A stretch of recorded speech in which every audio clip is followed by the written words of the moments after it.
ഇങ്ങോട്ടേക്ക് അരമണിക്കിലേക്ക് ആ ചൂട് വെച്ച് ഇങ്ങോട്ടേക്ക് എത്തുകയാണ്.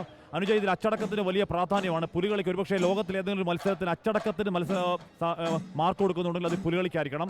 അതുകൊണ്ട് കേവലം വലിയ വയറോ കേവലം വലിയ മേക്കപ്പ് മാത്രം ഉണ്ടായാൽ മതിയാവില്ല.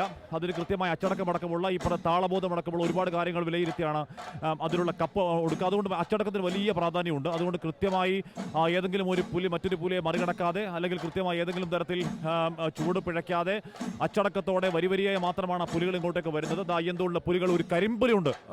അനുജ, അത് കാണാൻ കഴിയുന്നുണ്ട് തോന്നുന്നു. നല്ല കരിമ്പുലി.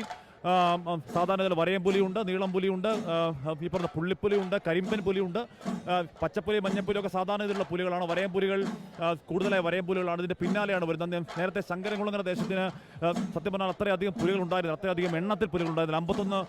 51 എണ്ണം എന്ന് പറയുമ്പോൾ കഴിഞ്ഞ തവണ ശങ്കരൻകുളങ്ങര ദേശം അത്ര പുലികൾ ഉണ്ടായിരുന്നില്ല. അയ്യന്തോൾ അങ്ങനെയല്ല. അയ്യന്തോൾ വലിയ പ്രതാപശാലികളുടെ ഒരു ദേശമാണ്. പ്രതാപശാലികളുടെ ദേശത്തിൽ എന്തായാലും പുലികളുടെ എണ്ണത്തിൽ ഒരു കുറവ് വരാൻ സാധ്യതയില്ലെന്ന് മാത്രമല്ല, പുലികളുടെ 51 എന്ന് പറഞ്ഞാൽ 51 എണ്ണം പറഞ്ഞ പുലികളാണ്.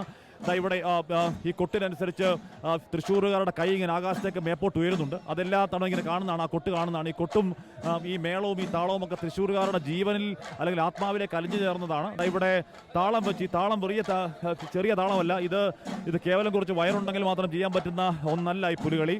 അതിന് കൃത്യമായ മാസങ്ങളുടെ അധ്വാനം അതിൽ ആവശ്യമുണ്ടായി.